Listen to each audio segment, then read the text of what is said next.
Okay. All right. Looks like we're live. You know what? Y'all are here. I'm here.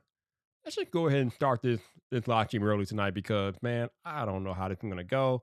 I mean, I don't really know. I mean, I have a few ideas now that you guys have made suggestions about what I should talk about tonight. I got a few suggestions, so we'll see what happens. We'll go up and down the line and see how this live stream goes. But I don't know, man. This is gonna be one of those potluck uh live streams where we just throw everything in there and see how it comes out at the end. I don't know. But whatever. Um, the current time is 5:57 p.m. Central Standard Time, which means you are in the right place. You are on the right YouTube channel, baby. Yeah.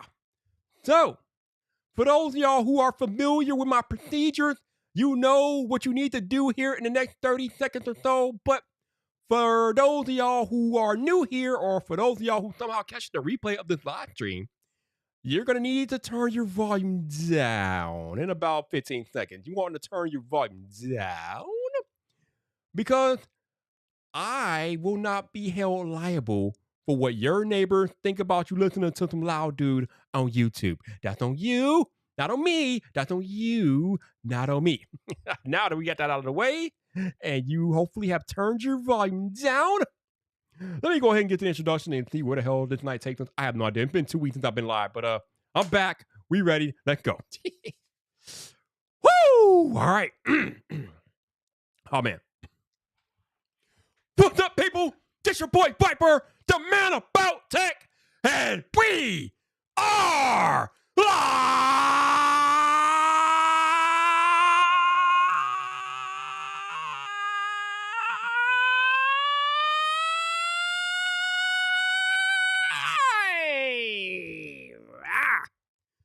Welcome to Friday Night Fight, baby.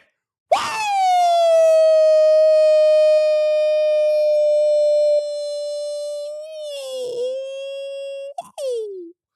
Woo! Woo! Oh, yeah! It is that day again. We are back.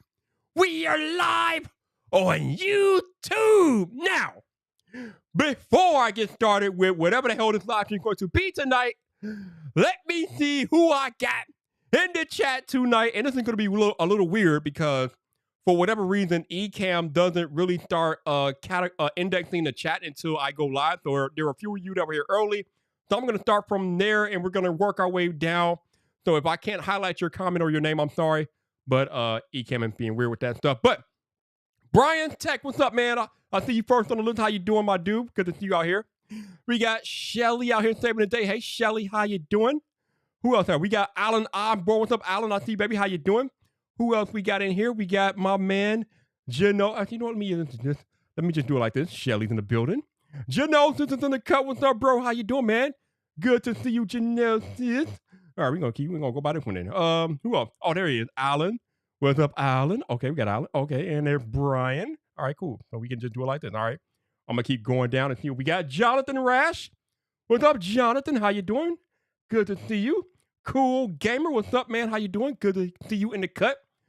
We got a super chat from Option Command Media. What's up, man? How you doing? Appreciate you and good to see you too, man. I appreciate you being here in the cut and hanging out with your boy Vyyyper.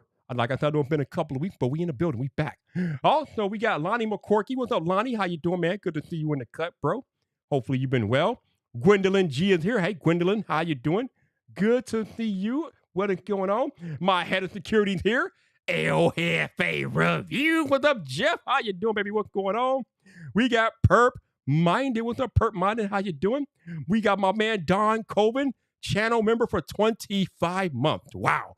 Oh, my goodness, Don, you are the man, sir. You are the man. I appreciate you, Don. Thank you very much. Thank you very much. All right. See what we got in here. Let me keep going. Maybe I got everybody. Oh, we got Renee Ritchie. Hey, Renee, how you doing? Good to see my dude. Appreciate you being in the cut. We got James Apple here. Hey, James, how you doing? Good to see you. And I think that's all I got. All right, cool.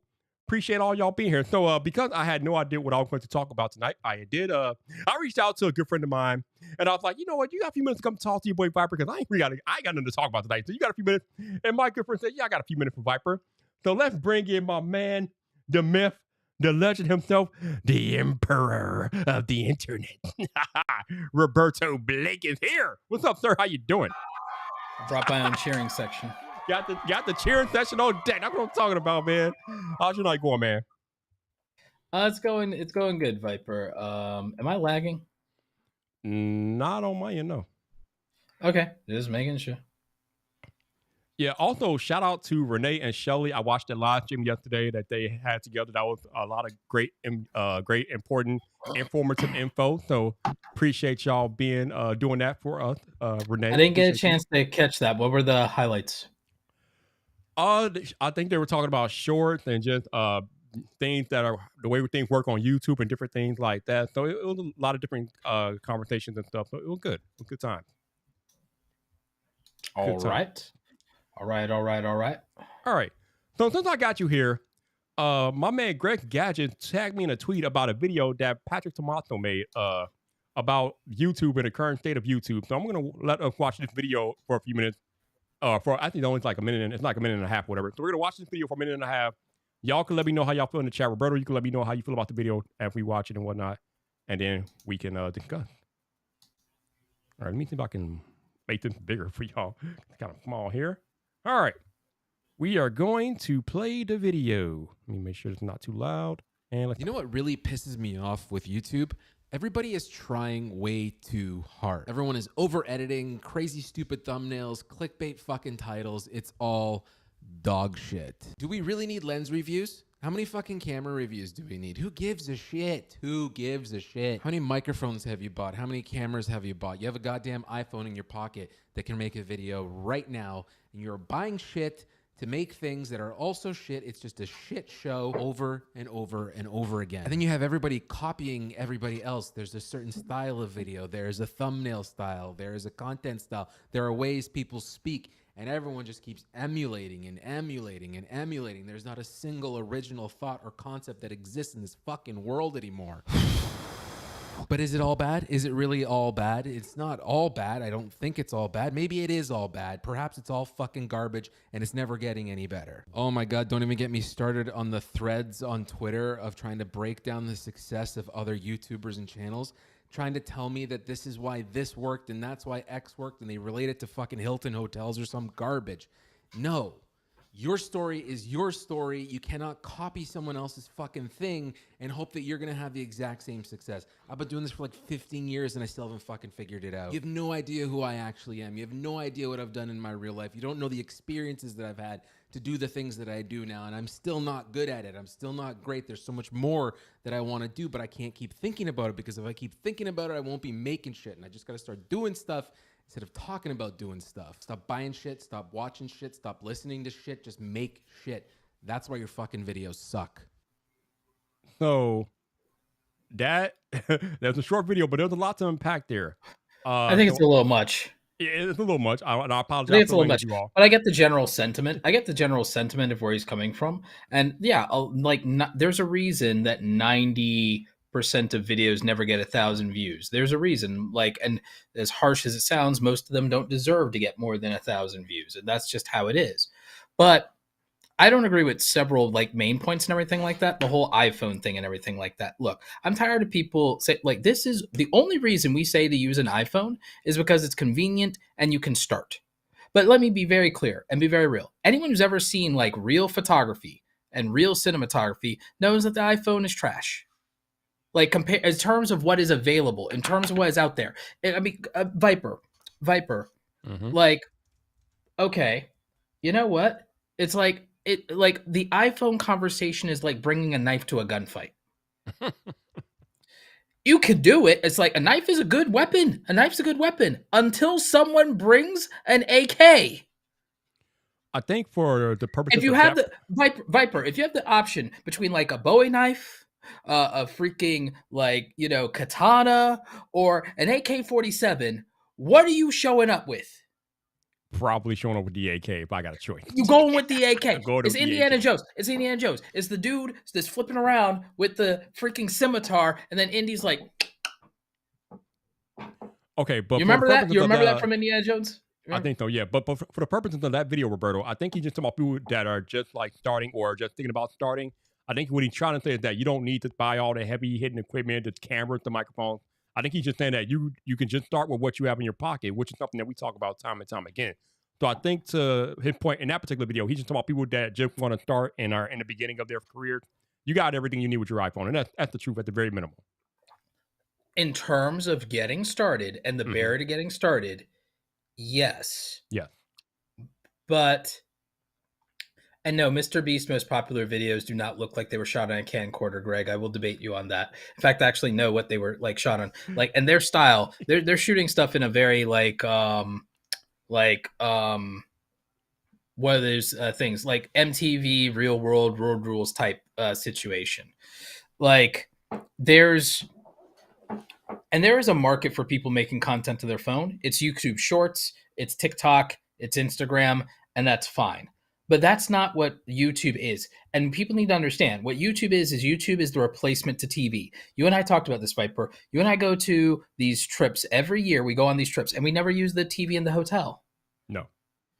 And the thing is, it's because the reality is if we were going to use it, all we would do is mirror from our phone and mirror the YouTube videos that we're going to watch. Basically, absolutely. Because YouTube, with the exception of when like Disney drops like a Star Wars thing like Kenobi or something, like that's the exception. Or like when Game of Thrones is out, that's the exception. But like we're still gonna like, that's the only reason we'd use a TV like when we're traveling. And the thing is, I only use my TV here mostly. I either go to the YouTube app or there's like a certain thing I might watch, like because it's Disney or something like that, or HBO that I have to watch because it's locked in behind that paywall because it's a thing. Or like when Invincible comes out again, season with Amazon, or The Boys comes out with Amazon, then we got to do that because it's like exclusive content. So all we're really watching in terms of general content, we're watching YouTube, and we only watch TV for exclusive experiences. And like that's how it is now. So YouTube is the replacement to TV. The reason that most people aren't getting views is because they aren't making something that's good enough to be on TV. Now, the thing is, do we need lens reviews? Do we need microphone reviews? If you're a buyer on Amazon and you're spending money, you do need more of that. So I do need to watch those videos from our friends in Tech New YouTube. I do need those videos from, people like whether it's Gerald Undone, Sarah Dici, Jared Polin, Frono's Photo, whatever. I do need those videos because I'm in the market of people who actually spend money. So I need buyers need those videos. Buyers need Trent's videos for Trent, like when he does stuff for buyers, and people need the battery life things. So the thing is, there's an education utility part of YouTube that people watch because it serves the thing where they need to learn something or they need to buy something. And then there's the entertainment portion of YouTube. And since most people have no real world experience in anything, and they want to be entertainers and they just want attention and validation, I'm sorry to break it to most people. Most people, you're not that damn interesting. You don't have an interesting life. It ain't worth watching what you do in a day. I'm not watching your damn vlogs. I'm not watching your damn vlogs because your life is not more interesting than I'm sorry, it's not. And so I'm not watching your damn vlogs. And a lot of you ain't that damn funny. You're not Kelly Stamps. So I'm sorry. You're not that entertaining. And that's how it is. You don't live an interesting life like Casey Neistat. You're not going on extravagant vacations or anything like that because you don't have money because you're broke. That's fine. That's life for most people. But what you're saying right now is and you're not challenging yourself to learn something and try it and go hard like Michelle Khare. You're not making you're not making you're not making the most interesting content in the world, and you're not living the most interesting life in the world, and you're not that funny. So you're not a damn entertainer.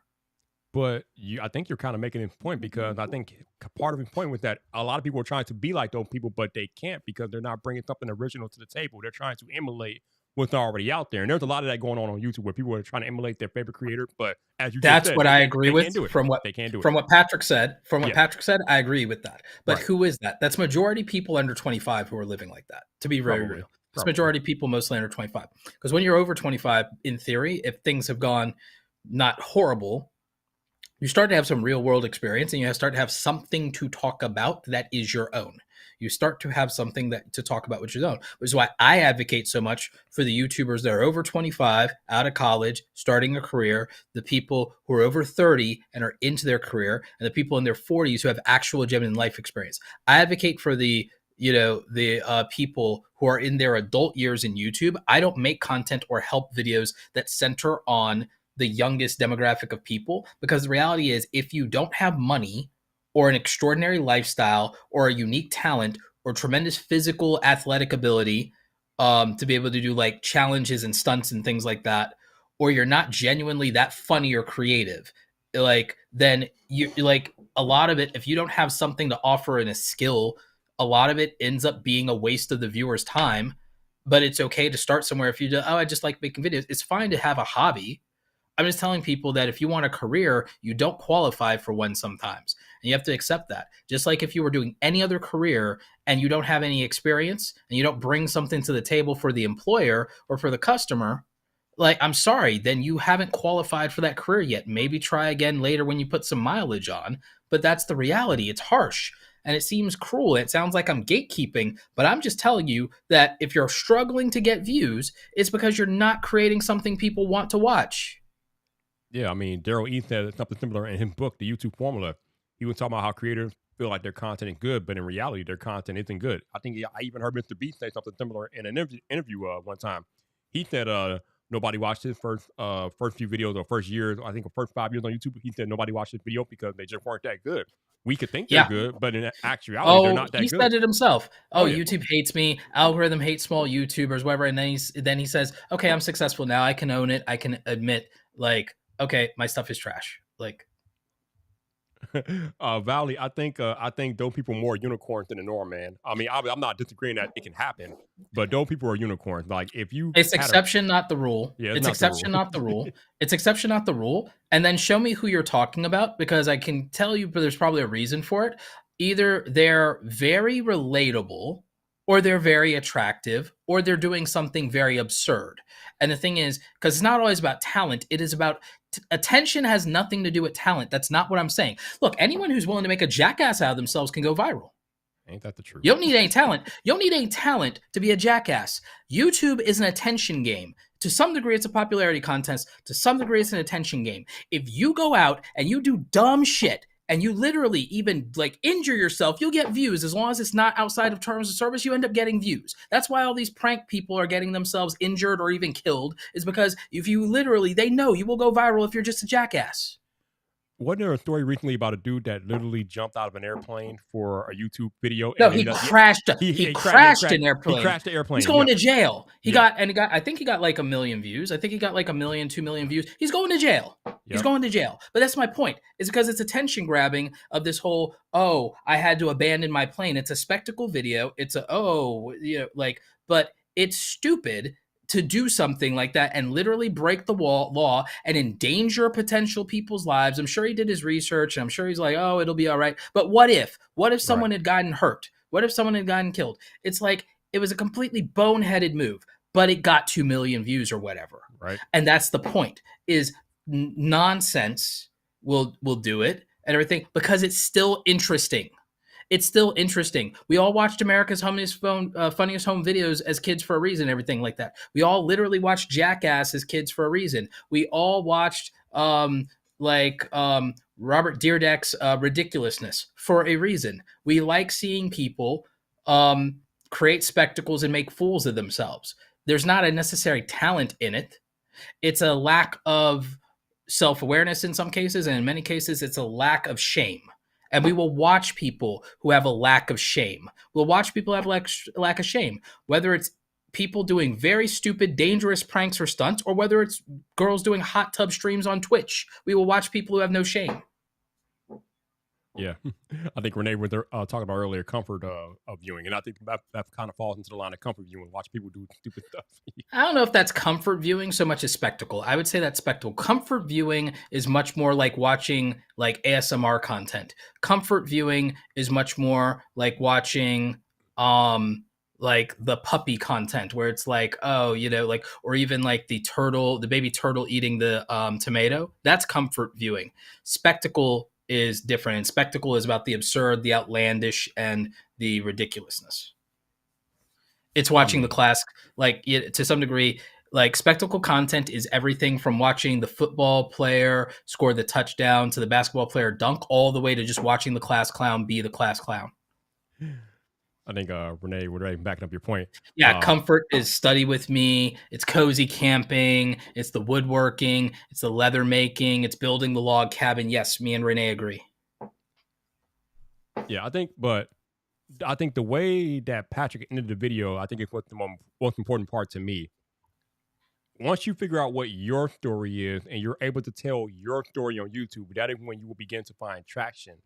But in addition to that, though, what I will add is that, as we talk about all the time, it can't just be about you and your story. If you want to grow on YouTube, as we talk about all the time, your story has to have purpose for a potential viewer. Because as I tell people all the time, before you hit upload on your video, you gotta be able to answer the question: why should somebody else watch this video? Why should a viewer watch this video? What value? And who is it? Right. What value are you creating? Yeah. What value you're creating, and who's your target audience? You got to be able to answer those. Otherwise, it's not gonna really do much for you if you hit that publish button. If you don't know those questions and those answers. Vyyyper, there's people with 10 million subscribers. I've never watched them. Same, absolutely. Like, so because they're not making content for me, I'm not their avatar. You know what I'm saying? I'm not their audience avatar. There's people with 1 million subscribers. I never heard of them. Why? I'm not their audience avatar. Yep.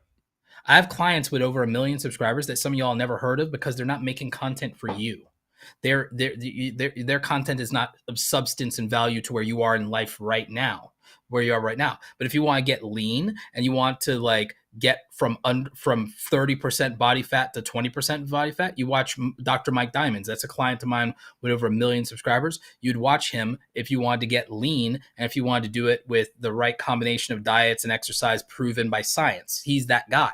He's making content for that avatar. If he makes something else, his people won't watch it. You see what I'm saying? Like, right. If you wanted to like watch and be very entertained watching Pokemon content, you're gonna watch my friend Pat Flynn with Deep Pocket Monster if you're there for the cards. But if you want to, like, if you're about the game and you're about shiny hunting, you're gonna watch my friend and client A Drive. If you want to like see a Pokemon World Champion and know what teams he would use and also what the best strats in the games are, then you'd watch a client of mine named Wolfie who makes some of the best content, and he's literally a Pokemon World Champion. These people have like 1 million subscribers. These are the people you'd watch for that specific thing. But here's the thing: if you're not into Pokemon, you've never heard of Wolfie. You've never heard of Deep Pocket Monster and Pat. If you're like, you've never heard of A Drive, you care about that. If you're not a fitness person, if you're not a gym rat, you probably never heard of Dr. Mike Diamonds. Like, there's a people with millions of subscribers you've never heard of because you're not their audience. And that's what people need to understand, is that if you do certain things, like there's a up and coming gamer that is like growing out of nowhere that I said would get a 100,000 subscribers this year. You probably saw it in my Twitter thread. Onion Butter. Onion Butter is killing it. He's making these video game challenge videos around the game Hitman, and he's killing it. But the thing is, that's for a casual gaming audience. And also, like, fans of Hitman, yes, but also Hitman as a concept is so interesting that you don't have to be a person who's a fan of Hitman to watch it. You could just be a fan of gaming and watch his videos. And that's why in only 6 videos, I think it's 5 or 6 videos, he has 36,000 subscribers in under 4 months. And I predict that by the end of this year, he'll have 100,000 subscribers. I don't doubt it. It seems like a lot of people, when you follow them closely and you are paying attention to them, you particularly, those creators tend to do very well on the platform, which I'm not surprised at all, because you obviously, being the YouTube educated that you are, you can probably identify creators who have a potential to do big things on the platform. I do it all the time. You know this. Like, right. I knew like Sunny Leonarduzzi was going to be successful when she had like 10,000 subscribers. I knew Vanessa Lau was going to be successful before she had like 20,000 subscribers. I knew Jade Dharmawangsa was going to be successful before she even had 30,000 subscribers. Like, I have a eye for it. I knew Nick Nimmin. Daniel Battelle, and Brian G. Johnson were going to be successful when they entered into YouTube education. I knew they were going to do well with it. There's like all kinds of people that I can see before they're gonna. I knew that Epos Vox, Adam from Epos Vox, Stream Professor. He remember I was one of the first channel reviews I did back in 2016, 6 years ago. He's at almost 300,000 subscribers now or something like that. I knew that El Jefe, technically T and Travis were all going to make like. There's a point where you kind of see it. There's a point where you like. There's a point where if you're around long enough, you can start to see the signs. And a lot of it comes down to whoever understands their audience the best will win. When you get very clear on who you're making content for, what they value, what they care about, why they care about it, if you can bring that value, improve quality over time, and you can be mad consistent, you'll be successful. I knew a young John Prosser was going to be successful. I sat here, talked this man off the cliff when he was going to quit YouTube like 6 years ago. I remember that. Like back when he had like 30,000 subscribers. Yeah, I remember watching that. I think you guys had like a 2-hour live stream about that. I remember watching. Yeah, a 2-hour live stream, but I also sat with him in a hotel lobby for like 4 hours. Yep. So I was like raining in Seattle. You have a great eye for talent, Roberto. It's probably, if I think about it, it's probably the thing I don't capitalize on that skill for seeing, oh, this person, like, it's a matter of figuring out what to do with that to some degree. But like, there's like patterns. There's patterns that you can start to realize who has the capacity to make it. And the question will be, will they quit? The question will really come down to, will they go the distance? Do they have the stamina? Do they have the ability to endure? Or is something in life going to happen that's going to get in the way? That's like a real thing. Because life can get in the way and people will have the potential, but they'll quit right before they make it. Like there's a lot of stories of people who are right on the cusp of making it. And if they've been able to just hang in there 6 months or another year, they would be successful today. But they quit too soon. Like T's even saying that he was going to quit when he was at 30K. Folks didn't even know, but he was going through it. He's almost at 100K now. He's going to have 100K this year. Technically, T's going to have 100K this year. He almost quit at 30K. This is a common thing, Vyyyper. People quit. People quit. Like there was Mr. Beast was going to quit at like 20K. Almost no one knows that story. People don't understand. Like they don't know. Marquez got kicked out of the YouTube Partner Program like 4 different times. PewDiePie wasn't allowed to monetize at 30,000 subscribers. People don't understand how much it takes to endure to succeed as a content creator, because you have to go through it. You have to go through to get through. Oh yeah, absolutely. No doubt about it. But going back to the point earlier, I would say that, yes, as a content creator, you do have to endure if you want to ultimately come out on the other side. But I feel like if you can endure, then there's a good chance that you will come out on the other side. That doesn't mean you're going to be the world's biggest creator and things like that, but there's a good chance that you can make something of yourself on YouTube if you just don't quit and keep working hard and keep making content and keep at it. Yeah. So I was talking to you earlier, Roberto, about something that's happening in the tech space, and I think since it's mostly a tech audience, it's interesting to talk about this here. But I don't know if y'all been paying attention lately, but Mr. Who's the Boss is like a rocket ship, y'all. Our boy Aaron over there is growing like wildfire. It just seems like yesterday he was at 10 million. He's currently around 15. He's a little over 15 million subscribers. And I believe that probably for the next, I think Roberto said 18 months, he's going to be bigger than Unbox Therapy, which is wild because I thought Unbox Therapy would have that title for like ever. But Mr. Who's No, I always knew Marquez would eventually surpass Lou. And then looking at Aaron, like, oh yeah, I see it. Like, yeah, you're right. Obviously Marquez is the first person you think about, but he's going to pass Marquez and Lou. He passing both of them, yo. They both getting dusted. It's crazy what he's been able to do. Oh yeah, because he's the Mr. Beast of tech. Yep. See, yeah, he's the Mr. Beast of tech. Ryan Trahan is Gen Z's Casey Neistat. He's Gen Z's Casey Neistat. Like Ryan Trahan is Gen Z's Casey Neistat. But I find that interesting though, because you say he's the Mr. Beast of tech, and I definitely agree with that because I watch his content. I know like his pacing, the way he tells the story is a lot like Mr. Beast. But would that type of that's not the reason? Pacing, that's not the reason. The editing style is not the reason. So what do you think is the reason? Because guess what? Pat Flynn is the Mr. Beast of Pokemon. It's because here's the thing. It's one, there's spectacle and storytelling. Spectacle and storytelling are there.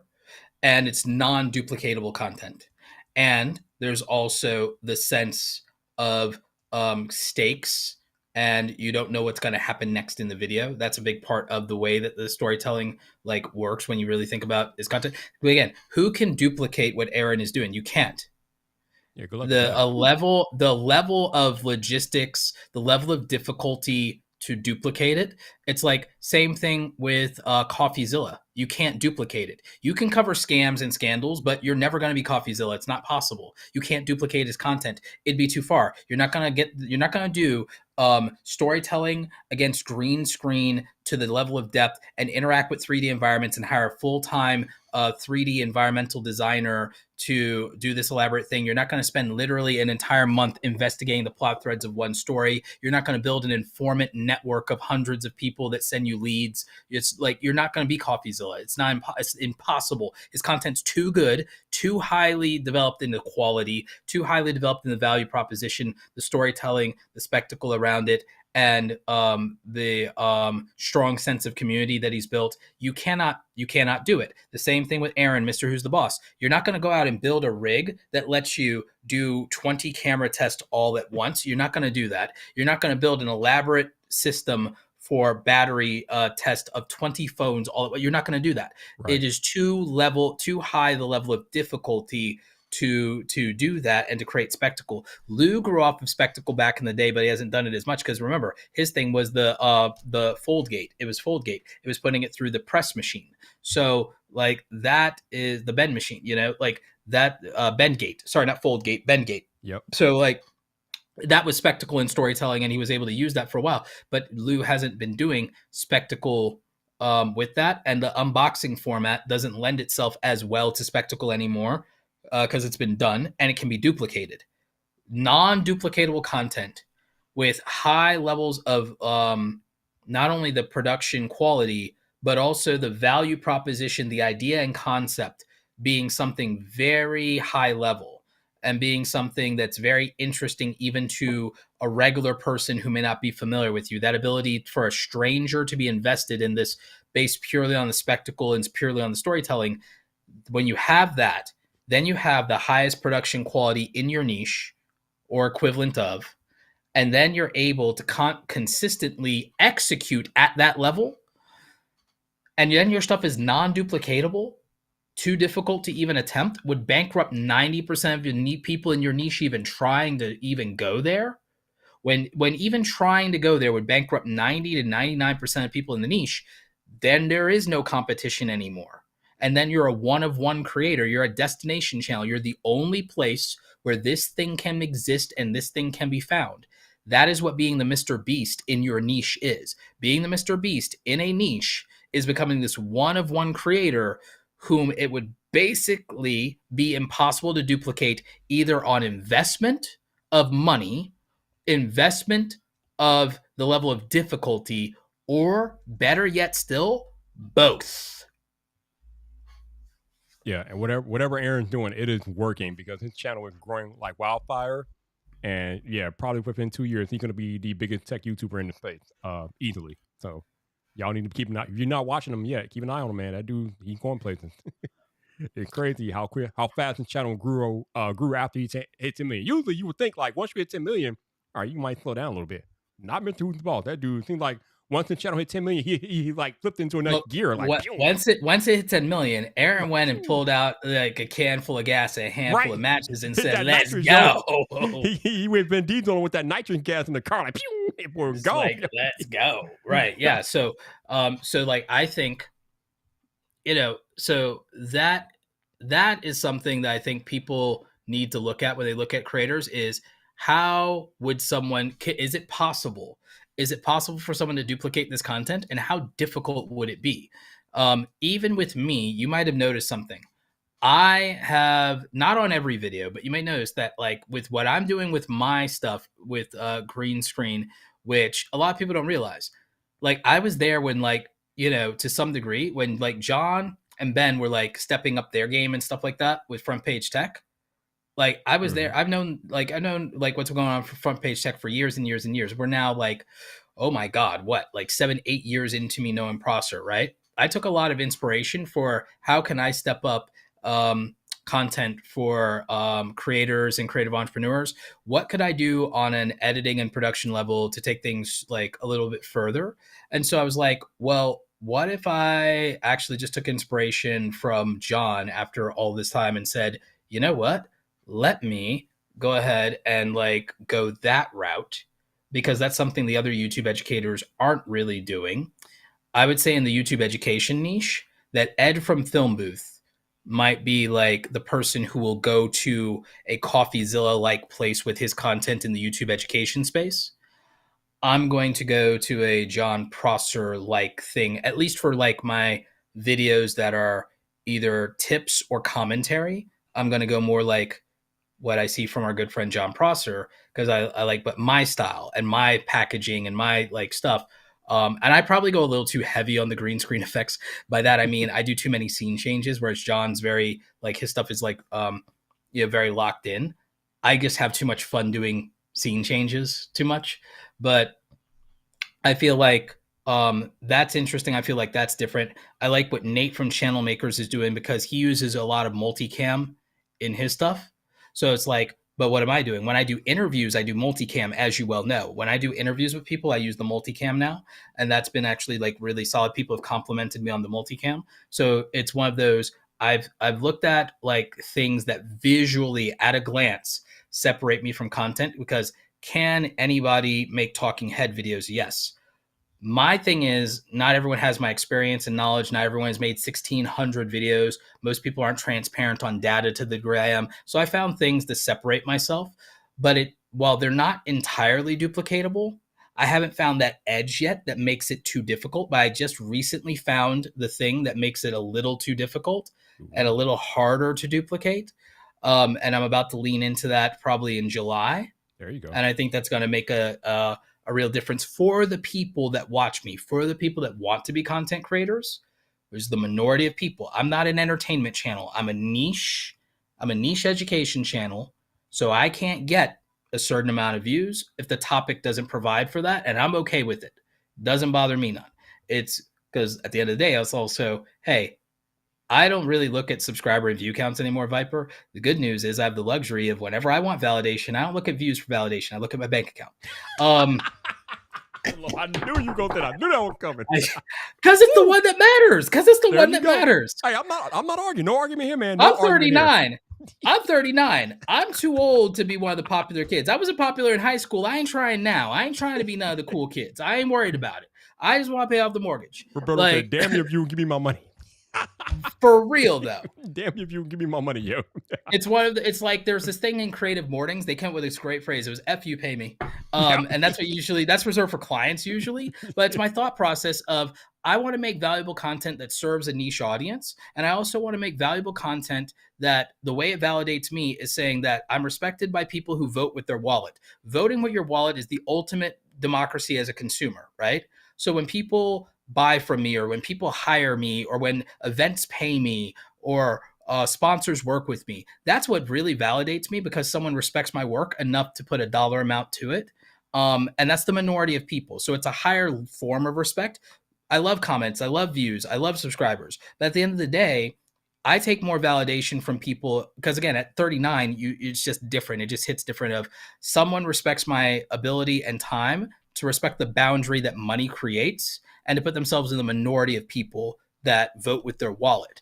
And I pay a lot bigger attention to the concept of voting with one's wallet. I think that's the ultimate form of democracy, is to put your money where your mouth is. Absolutely. Yeah, Renee, Patty's on another level over there with the knowledge that he puts out there as it relates to growing on YouTube and why things work on YouTube and why they don't. Patty worked for another channel. He did like 500 videos. He worked behind the scenes. A lot of people, I think it was like 500 videos or something. People don't realize that you can get your start. A lot of times you'll look like you came out of nowhere, but if you get your start working behind the scenes, then you get to look like you came out of nowhere, but you got to have experience. You got to play with other people's toys. You got to play with other people's budgets. And it's one of the most valid ways to become a successful content creator. A lot of the successful content creators that y'all are watching, y'all don't realize some of them worked for BuzzFeed for like 5 years. You just didn't see them, or their skits didn't go viral, but they got experience working at a company that prints viral videos for a living. Even though BuzzFeed's going bankrupt now. Yeah. You know?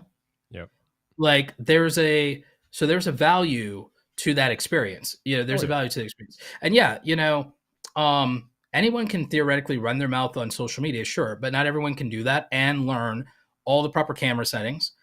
Cannot learn lighting and keying, cannot learn green screen, cannot learn multiple editing programs, cannot learn motion graphics, cannot learn typography, cannot learn layout and thumbnail design, cannot learn how to articulate their points really well on camera, cannot learn how to script, cannot learn how to bullet point, cannot how to structure content, can't learn how to read analytics, how to optimize for watch time, how to optimize for attention, how to optimize for click-through rates, can't learn how to use that to generate an email list, can't learn to use that how to monetize, doesn't know how to then build out a product ecosystem, design and develop merch, test print-on-demand quality product, do customer feedback, relationship follow-up, automate systems.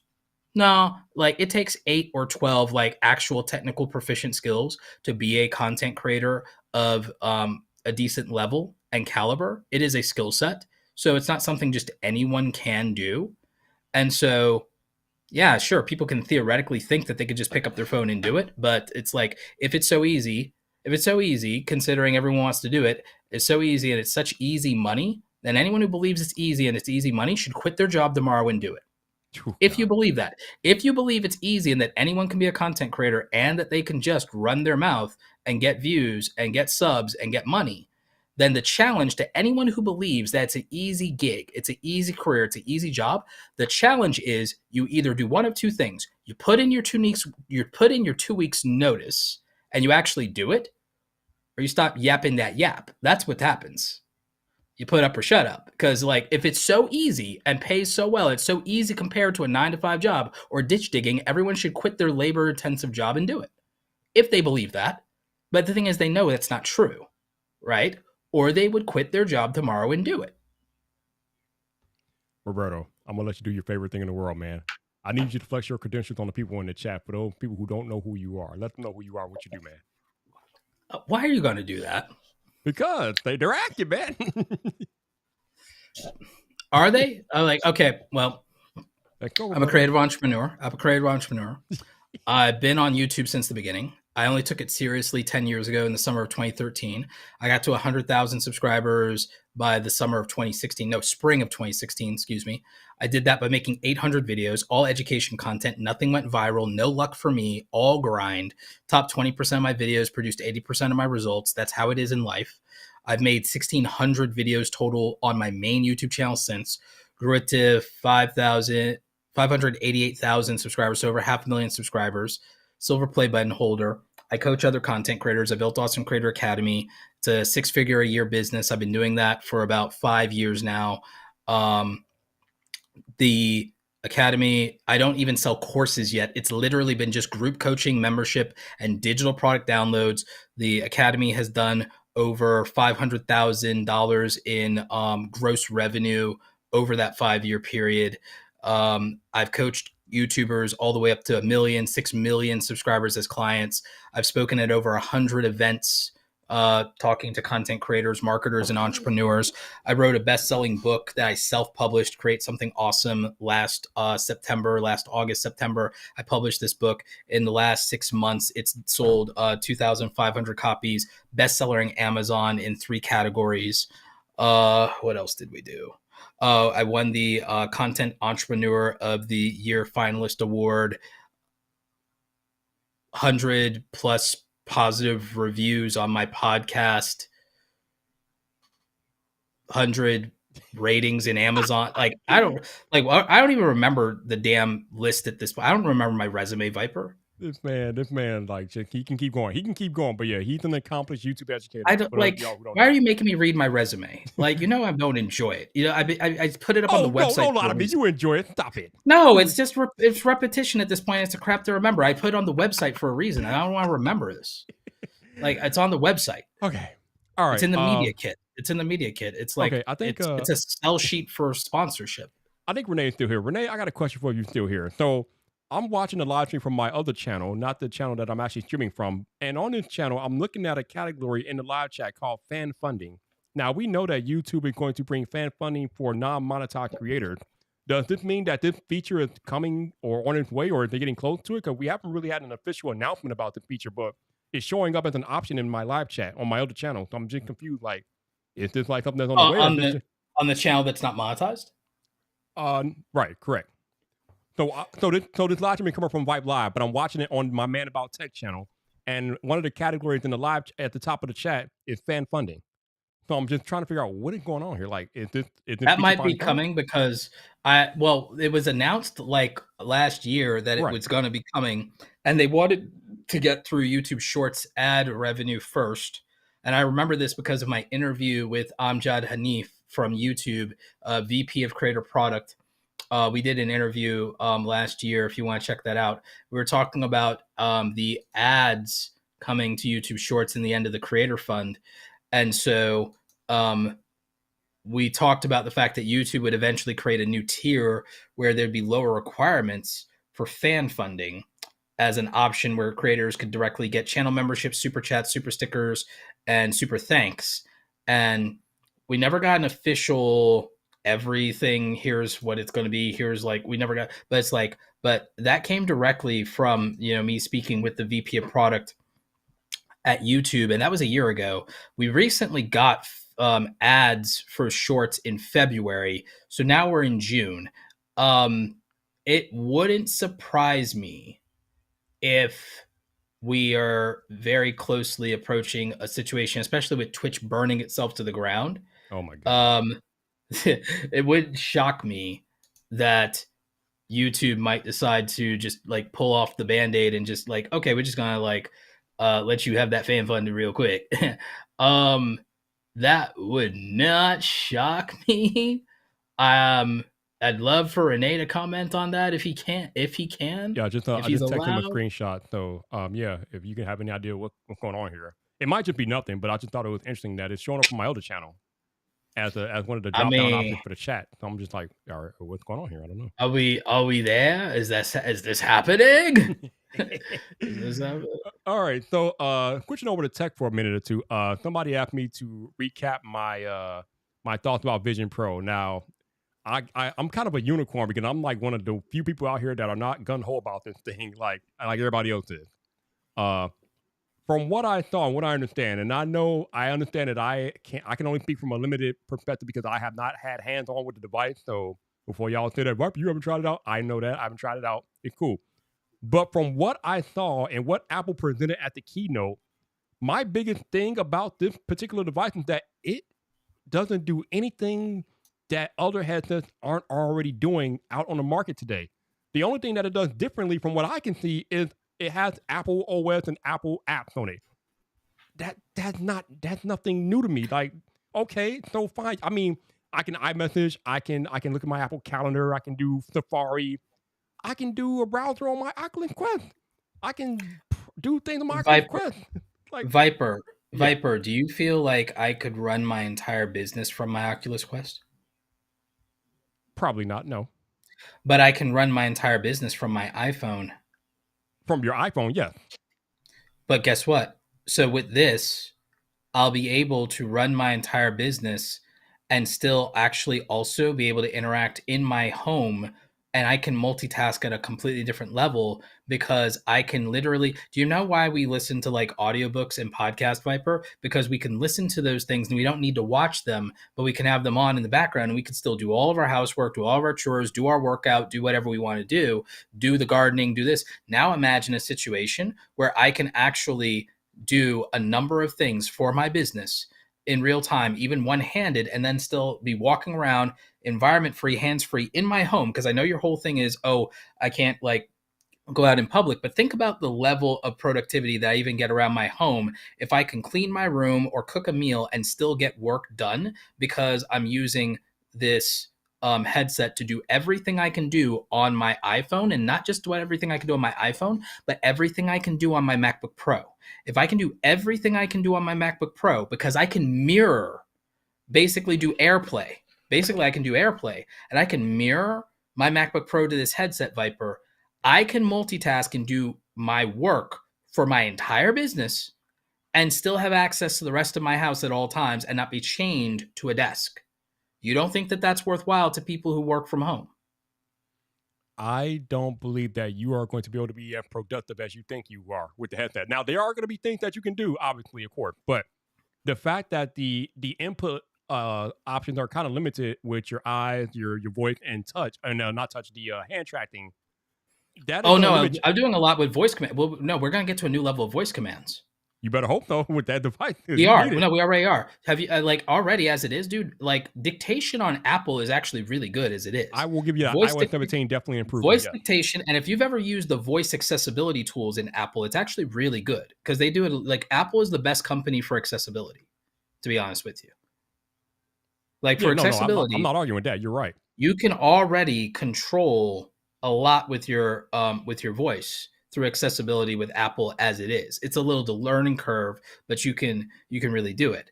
And I do think that they're also going to take Siri to another level. And I think that like for real though, like I mean, Bruh. there's a lot you're Come gonna on, be man. because Vyyyper, the level of productivity. I'm not being crazy here because like again, I'm already someone who does the whole treadmill desk thing.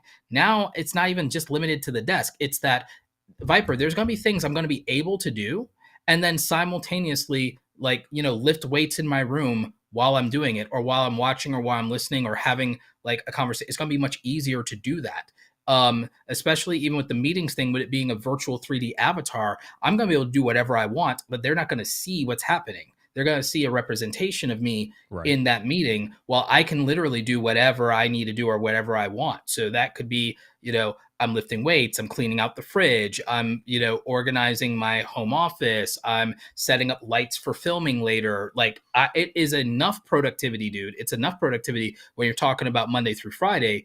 If you get to save even like 30 minutes Monday through Friday, that's a ton of hours. That adds up in a month, my friend. In a month, that adds up to like 20 hours of your life you got back. So, do you mean to sit here and tell me that you feel like you could be productive using voice commands instead of just typing out something on your keyboard? Vyyyper, I already do it. Like, you don't understand. Like, I already do it. I already do that for scripting the bullet points for my YouTube videos. So, you're typing out like whole resumes and documents with your voice already?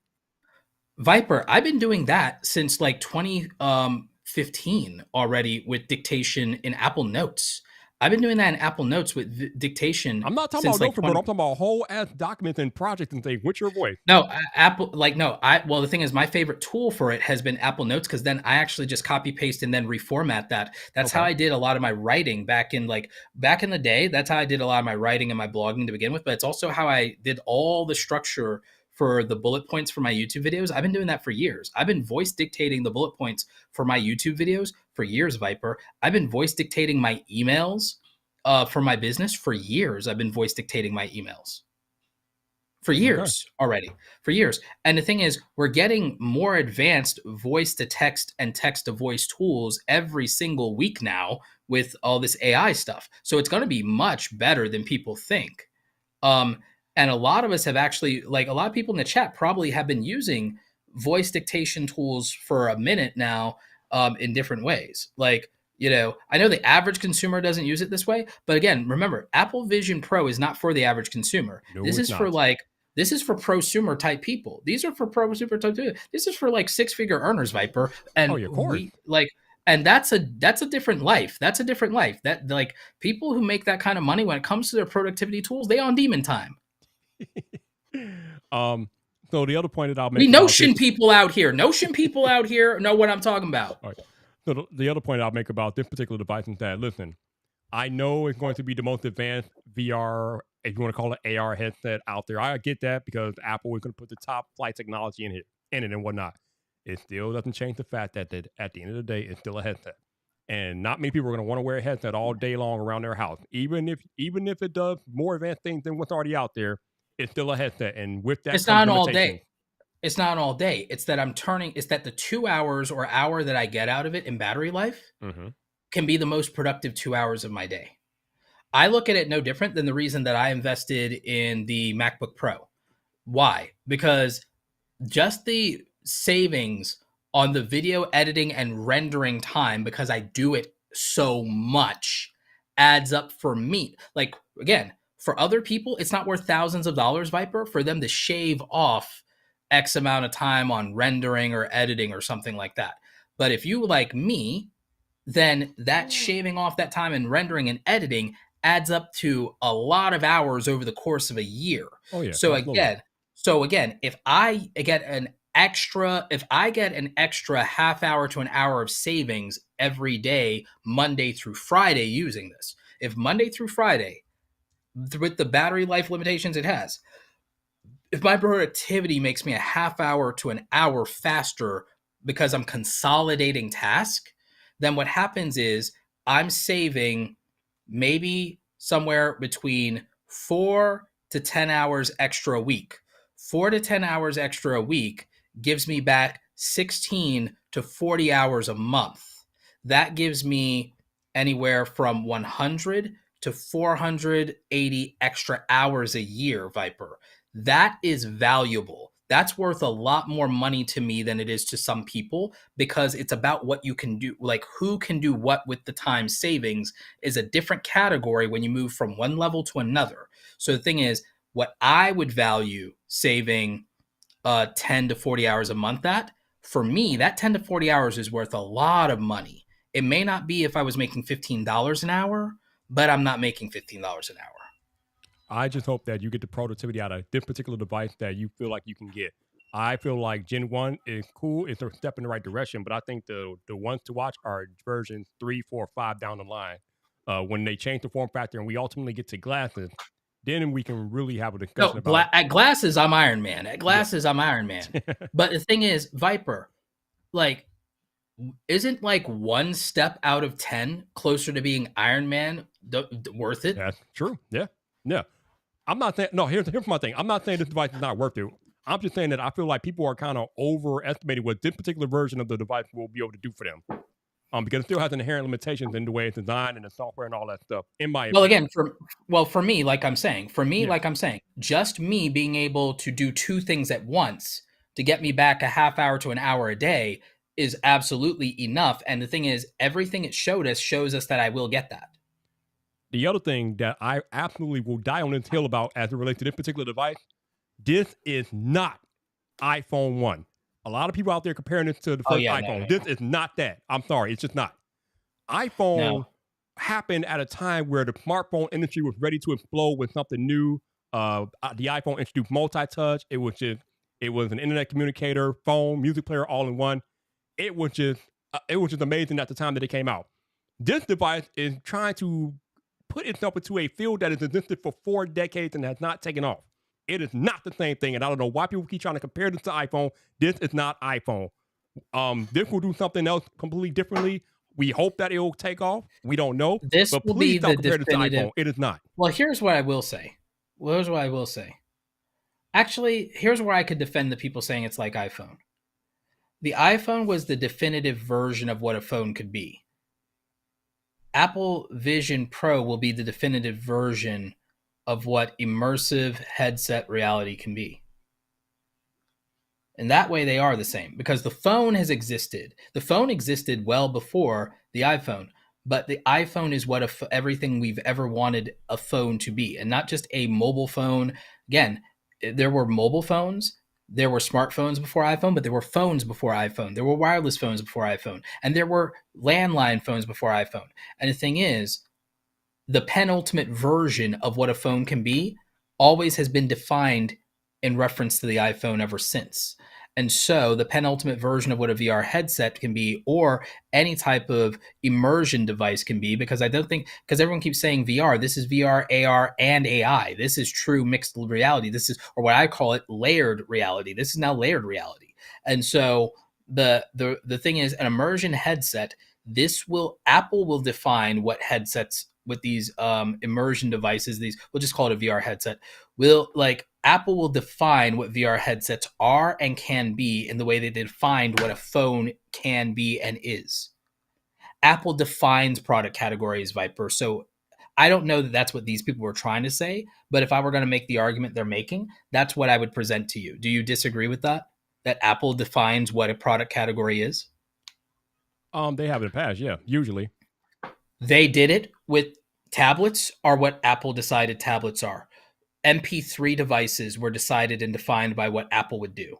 Phones, all-in-one computers, And you damn sure can't argue that they set the gold standard on laptops. Oh yeah, yeah. The MacBook. So is what the product category have they failed to define? lately What ear over the ear headphones is the only what like, and the thing is yeah, you that might be the only one. Yeah. you simp for those you simp for those you know. I don't know about calling it simping, but I think they're good. Okay. Okay. They're The not the AirPod best over Max. ear headphones, though. I'm not going to say they're the best over Okay. ear headphones. They're not, but they're good. They're Okay. for what they do. Okay. So they fail. I think Sony defined that product category, if I'm being real with you. Yeah, I would agree. So like they didn't do that, but in terms of earbuds, they defined that product. You cannot say that they didn't Pretty define much, the earbuds. yeah. AirPods and the They whole defi- AirPods. Yep. AirPods is the right everything. So like they defined what that is and changed the game, and everybody and Sony like went and said, okay, and we'll be the next best one, and they are. They were really good. Sony's really good on the earbuds thing. So like I like aside from over the ear headphones, what product category didn't Apple define? I got one for you. Smart Okay. speakers. Smart speakers. They did not define anything there. Who do you think did? Probably Sonos. Sonos really defined that industry to me. I might be wrong about that, but when I think about Here's the thing here's the thing though. Yeah. But their limitation and their bread and butter on that is the sound quality part of it, but they don't have the smart home part of it. Right. And there's not a Sonos smart home ecosystem really. No, not really. So Apple ended up winning the smart speaker one by default, even though they're not the best audio quality. They'll do the Bluetooth thing, blah, blah, blah. They still won. Apple did not win. I would say Google and Amazon both trump Apple in that category. Well, why didn't you say them, and why'd you go to Sonos? And when like you tell said me who what defined the industry, I would say Sonos, because Sonos was like the first company to have smart speakers. But if you want to know who won it, Amazon and Google won it. Smart speakers that are also a smart home apparatus. You feel that Google and Amazon really crushed Apple on that? Yes. Because the HomePod is not really yes, it has a little bit of a smart home capability, but it's kind of limited compared to what Amazon and Google are doing over there, bro. I would say if you were going to make the argument, you make the argument for Amazon, but not Google. Google's ecosystem when it comes to the smart home stuff is actually much more limited than Amazon's. And I would argue there are less devices compatible with it than Amazon. And definitely Apple HomeKit is actually more robust than people think it is. Yeah, Apple HomeKit has definitely gotten better over the year, but it's still, I would say, still behind both Amazon and Google. Although not Google, but it's behind Amazon. It's behind Amazon, but not Google. I don't know. I mean, actually, to the point, it really doesn't really matter anymore because they all kind of formed the Matter Alliance anyway. So now they all come together to make it all work anyway. So luckily we got that. And then, because here's the thing, Vyyyper, that you also have to remember the penetration of Apple devices that exist in people's homes. So like HomeKit is going to be more useful to more people. No, yeah. But Apple themselves just aren't really doing much in the smart home space for whatever reason.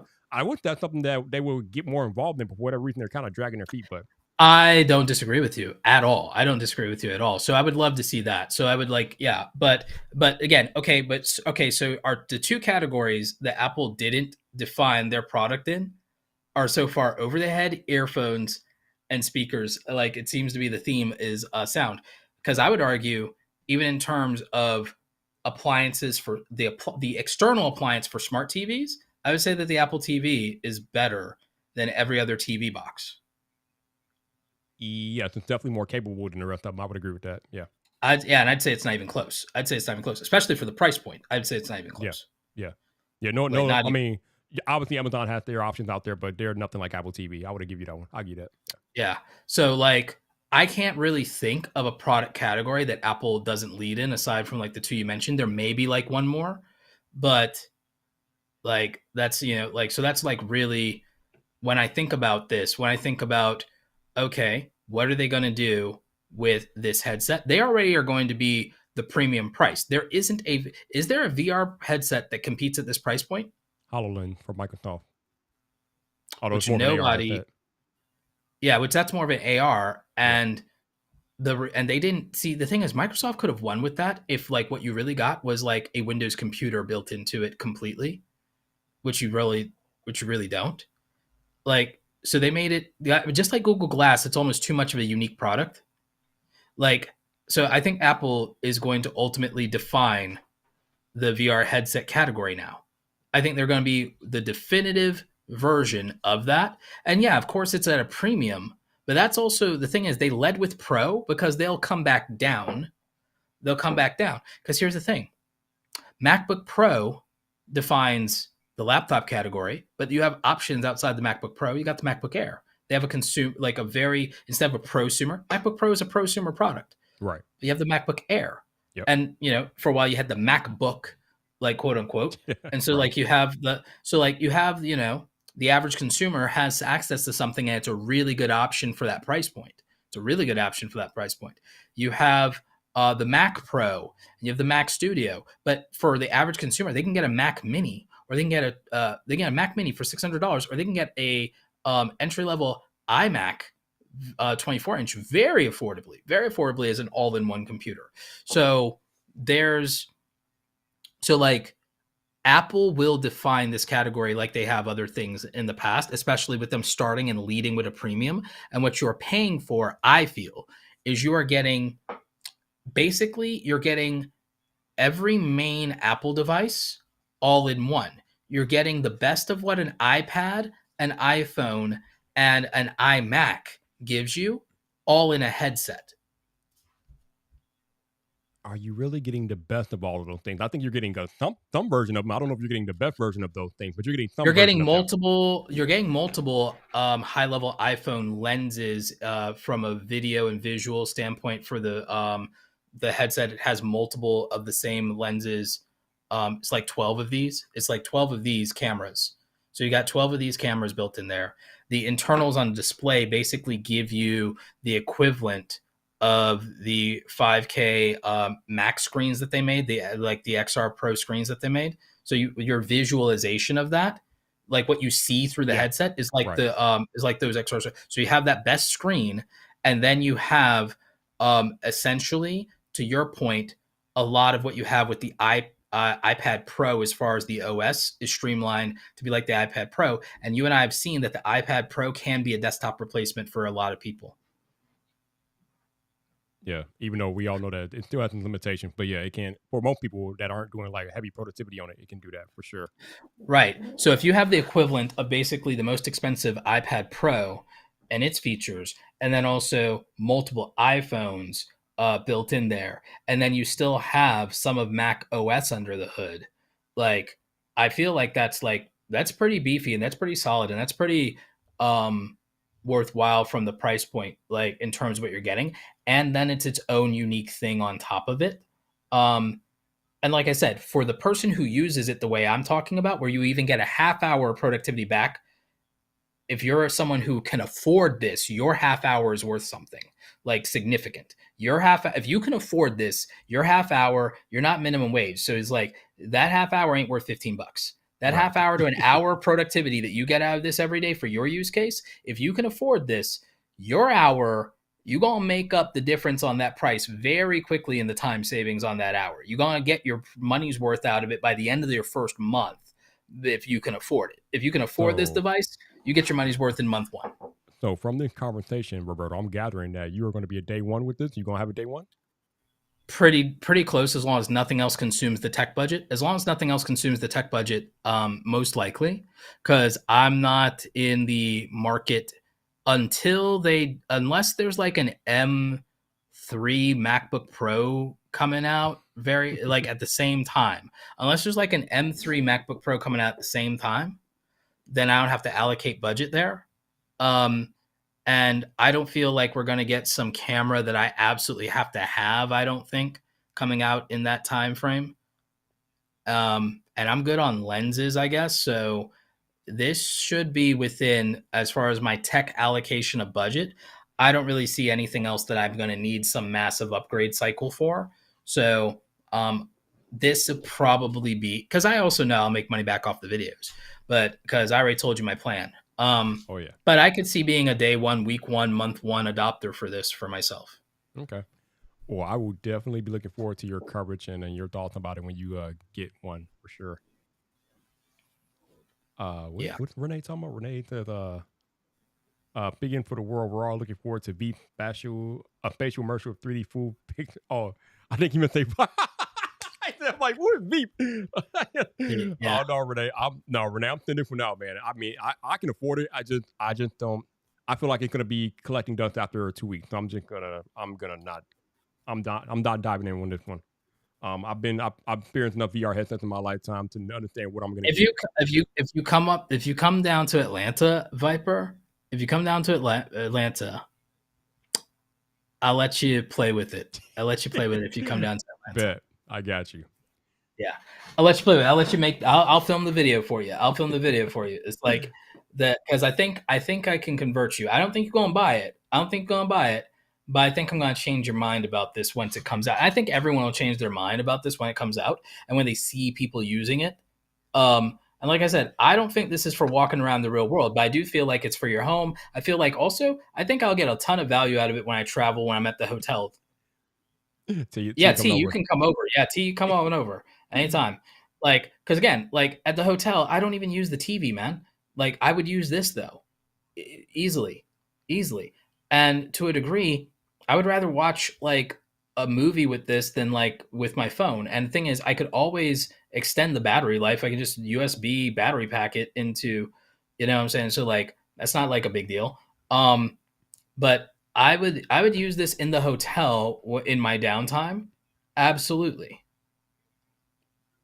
Yeah, I can see that. I can see you definitely using it in a hotel type setting and different things like that. Yeah, like I begin my whole soliloquy of this off with, listen, I know I have not used the device. I have not demoed it, so my opinions are pretty limited because I have not had a hands-on experience. But again, you're gonna have to make a believer out of me. Like, if I've used VR headsets, I know what that feel brings, and it's a nice little thing, bro. Like I told y'all before, once we get past that honeymoon phase, I want to see how y'all feel after the honeymoon phase is over with, yo. If y'all still gaga about it, then I'm gonna have to investigate. But I feel like once that honeymoon phase is over with, I think y'all gonna realize what I've been trying to tell y'all all the time. But we'll see. Maybe I might be wrong. I could be wrong. Like for me, if I even use it 1 to 2 times a week, it would be like enough to justify. I have other things that I've spent on at that price point that I use less, that I'm fine with having. Like, because again, also I like having the option. And again, for us content creators, we're gonna make our money back on the videos. So our use case is very different in that regard. Yeah, but the thing is, for us, it's also a collector's item. It's also that this will be a collector's item. True. This will be valuable so much in the future, in the way that if you still have like an old iMac from like when they were doing those colored iMacs, like that's worth money. Or when you have the God, what is it? The first iPod. If you have the first iPod, it's worth some money right now. Renee said Sunny already using the Apple Vision Mini too. All right. Moving on to some other stuff. You know, I was in a different neighborhood today. I was in a more affluent neighborhood, as some people would say. And it is amazing when you go to a supermarket in a more affluent neighborhood, or just a different neighborhood from your own, and the options that you have. Let me show y'all something what I found today. You know, I was today years old when I discovered that there was Vanilla Life cereal, bro. I knew about regular life. I knew about Vanilla Life. Was that Roberto? You didn't be knowing. I did not know about Vanilla Life. I didn't know this was invented today. What the hell? How did I not know this? Bro, and that's not even it. As I was looking through more cereal, there's actual cinnamon Cheerios. Like, what? Hold on, fam. Since when was there cinnamon Cheerios? I did not know. Oh, dude, they've been, yeah. Bro. Yeah, no. How? No, for a good minute, dude. Not in my supermarket, man. We got Honey Nut, we got regular Cheerios, and we got some type of those oat Cheerios that they got now, but I've never seen them before. Oh, you didn't know about cinnamon? We have cinnamon and apple cinnamon Cheerios. I've seen apple cinnamon, but I've never seen plain cinnamon Cheerios until today, yo. What is going on? Bro, why? Yeah. Why do they do this? Like, why is this not in my neighborhood, yo? Oh, we got so many more options, dude. We got so many more options. What was you at? Was you at the Whole Foods, or what was you? I was at a place called Mariano, which is a subsidiary of Kroger or whatever. So okay, they call them the more upscale supermarket. Yeah. Yep. But yo, my local grocery store don't have Vanilla Life, and they damn sure don't have cinnamon Cheerios. So I had to grab those immediately. I'm like, what is this? Damn, man. Yep. Bruh. But yeah, that's crazy. Like how you find different things when you go into We different got neighborhoods. we got like 5 flavors of Chex. Right? Yeah, that's the other thing. I saw different flavors of Chex today for the first time. Like, bruh. Yeah, no, we got like Goddamn. 5 flavors of Chex. Like, yeah, we got. Oh yeah, we got. I think we got God,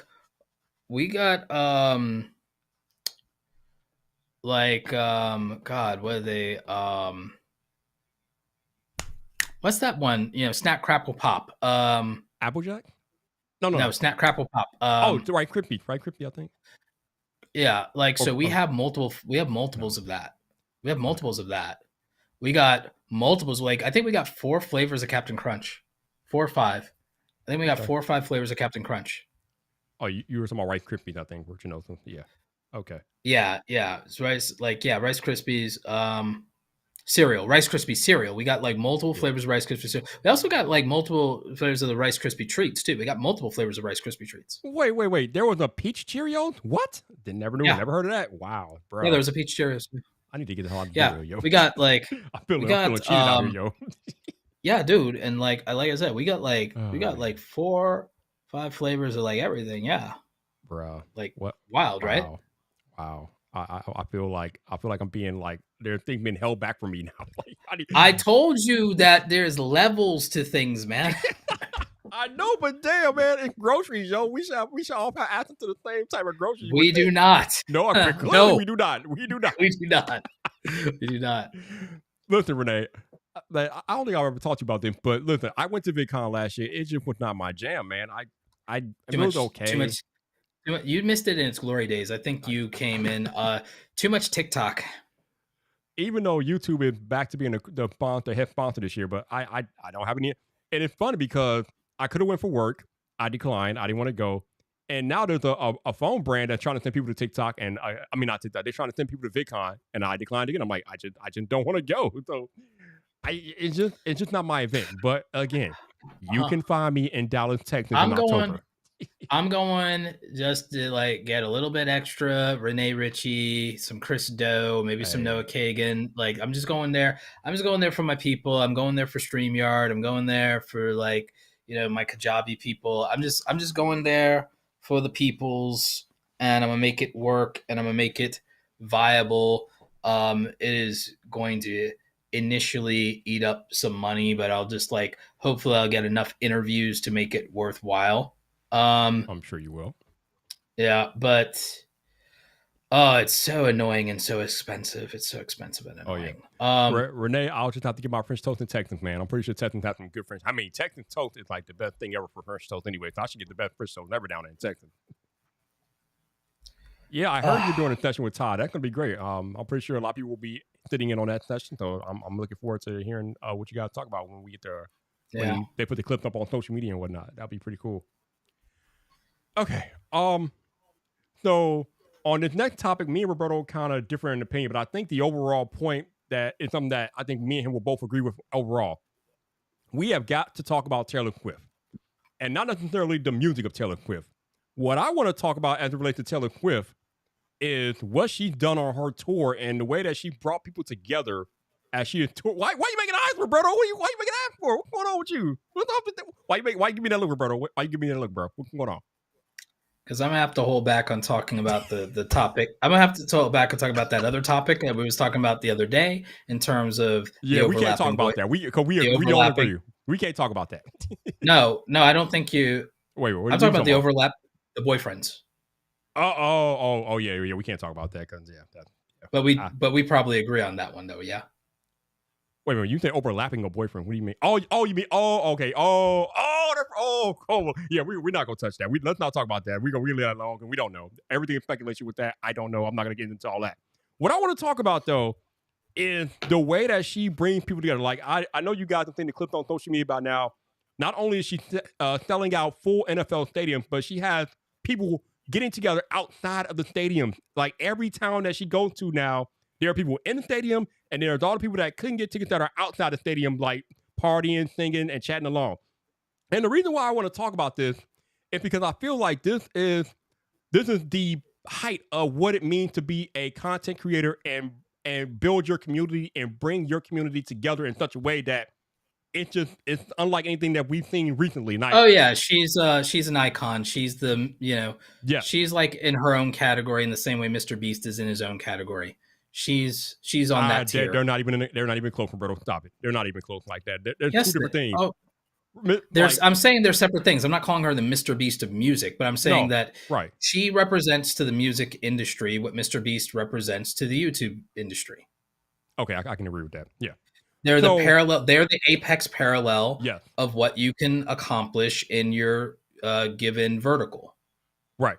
What I want to talk about though is how she got there. I think that's the real story. Like, how did Taylor Swift go from small town girl singing country music to basically music icon? She literally is the music industry right now.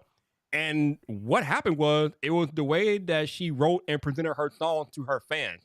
She created content in such a way that her content was instantly relatable to regular people, regular women going through the things that she was going through at those times in her life. And me and Roberto talked earlier about storytelling and how to tell a story in such a way that you bring people in. And I feel like Taylor Swift has done that masterfully throughout her career.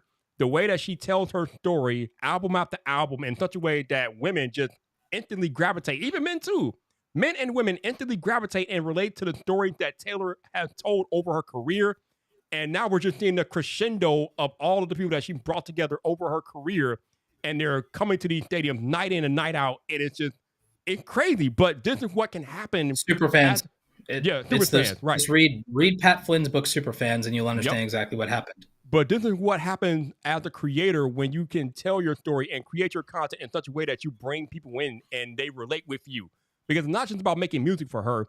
She's relatable to her fans, and she does it in such a way that, again, it just pulls people towards her.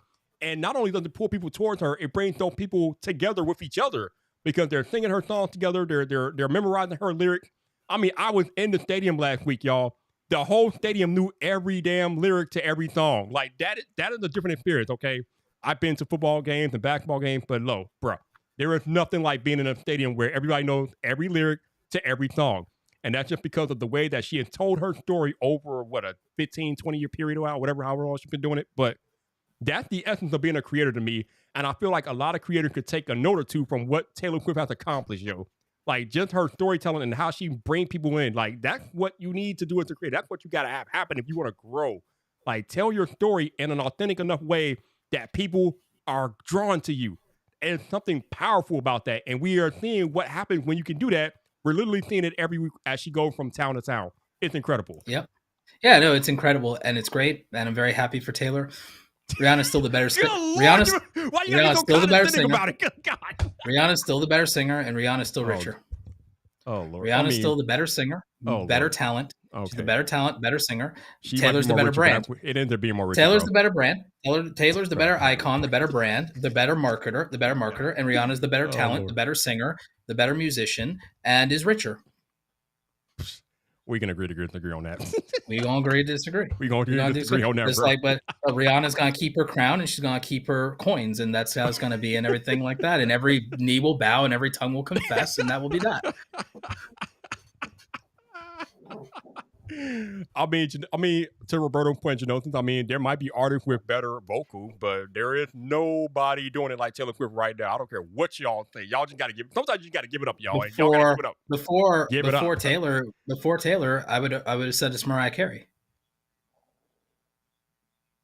I would think more about Michael Jackson, but yeah, Mariah too. I'm talking female talent. Like in terms of icons, it's like Taylor Swift is the icon of this generation, and before her, though, in terms of an icon for the generation we grew up with, it was Mariah Carey. Yeah, Mariah she was everywhere. Mariah was everywhere. She was on fire. She was doing it, and she still gets so much royalties on her Christmas album. It's like ridiculous and everything like that. And she was everywhere, and she was the girl. Like, if y'all grew up in the 90s, y'all know what I'm talking about. Like, it's like everybody. Like, that was it. And the only person that I think has ever been at that same level as a female icon since like Mariah's dominance as a brand, not just as a talent, because Mariah also had the talent at the same time. Like, But as a brand, it was Mariah's brand. And she was like collabing with everyone. She was everywhere, everything, all the things. And now it's the current generation. It's the Taylor Swift era. I don't know how many years the Taylor Swift era still has per se, because like there's a point where in your career when you've like gotten to a certain point, it's like there's a point where you go out on top. Is the play, and then also she's at age and life where she might want to just go to a different phase of life too. Like I see y'all in the chat talking about Beyonce. Beyonce been doing her thing too. We not discount Beyonce. Beyonce is amazing, and I think that Beyonce might have been the bridge in time between Mariah, because Mariah I think dominated the 90s and early 2000s, and I would say that the early 2000s, because Beyonce didn't really show up until about roughly, I want to say like maybe 1998 was more of a Destiny's Child thing. Beyonce didn't become a standalone talent until about maybe 2003, 2004. So then you have to give Beyonce a good chunk of like the mid 2000s through the 2010s, right? So that would be the bridge between Mariah as a female talent and then Taylor. You'd have the Beyonce era that exists in between that. So I'll give credit where credit's due. That's fine. That makes total sense. So it's like, so you'd have Mariah Carey, you have Beyonce, and then you have Taylor Swift, because it's generational talents is what I'm getting at. It's generational talents is where I'm really like coming from. So in terms of because before Mariah, it'd be Janet Jackson. Oh yeah, Janet can't hate on. So Janet, so you go Janet Jackson for like the early, like for all of the 90s. You go Janet Jackson for like all the 90s right up until about, I want to say 97. Then in 90, like like 95, 97, like you really start really getting hard into like the Mariah Carey era. And then you still have like the early 2000s before Beyonce leaves Destiny's Child. And so then you have, that era, and then you have the rise of Taylor Swift. Brian, I'm gonna need you to start trolling my chat, bro. There is no way in hell right now on June 9th that what do you think? That Beyonce is above Taylor and Rihanna as like nobody's above Taylor Swift today in superstardom, bro. Let's just stop it.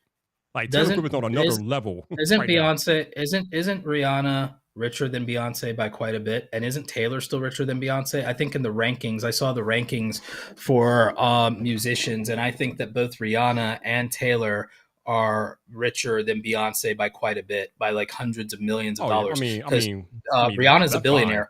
Fine. Rihanna's a billionaire. Yeah, Rihanna's a and billionaire. Taylor still needs about another quarter billion, and then she'll be a billionaire. And I think that Beyonce is like $500,000. So like 400 mil, $500,000. I think Beyonce is worth 400 to $500,000 because we're not counting Jay-Z's money. And and then Taylor's at like 750,000, and then Rihanna is at like 1.3 billion, getting ready to be 1.5 billion. So I think the rankings in terms of money. But y'all talk about money. I'm talking about iconic superstar status. So I'm going. Okay? Well, I like money.